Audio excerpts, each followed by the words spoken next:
C'était en janvier 2000. La première greffe des 2 mains a été réalisée à Lyon par l'équipe du professeur Dubernard sur la personne de Denis Châtelier. 10 ans plus tard, le revoici. Âgé aujourd'hui de 43 ans, le transplanté va très bien, tout comme ses fameuses mains qu'il s'est désormais appropriées. Aujourd'hui, c'est comme mes mains, oui. Elles fonctionnent normalement, je les entretiens, je prends soin d'elles. Parce que je suis resté quand même 4 ans sans main, je peux vous dire que c'était très très long. Et dans la tête, c'est vrai que ça tournait, ça me travaillait. Puis bon, j'ai toujours rêvé d'avoir des vraies mains un jour. Et ce rêve s'est réalisé.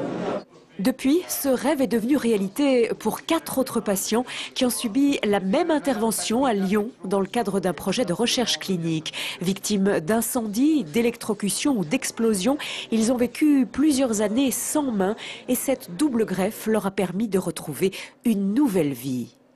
Aujourd'hui, je le vis très très bien, car ça redonne goût à des plaisirs oubliés. Des activités qu'on ne peut plus pratiquer, qu'on repratique, et que ce soit personnel et social, oui, ça change beaucoup. Parce que les gens sont méchants et on s'en aperçoit qu'une fois qu'on est dans des situations antécédentes à celles que je vis aujourd'hui. Moi, j'ai retrouvé toute mon indépendance. J'ai repris mon activité au niveau de la voile en tant que loisir. Je vais faire un peu de compétition cette année-là.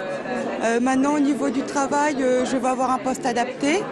Et pour le moment, tout se passe très très bien maintenant et j'en suis très contente de ce résultat que je peux avoir aujourd'hui.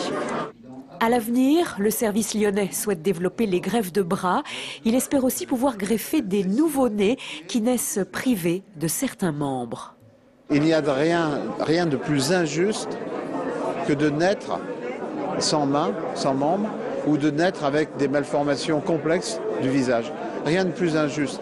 Or, il y a peut-être une petite chance de pouvoir trouver une fenêtre de tir d'immunosuppression dans les tout premiers jours de la vie.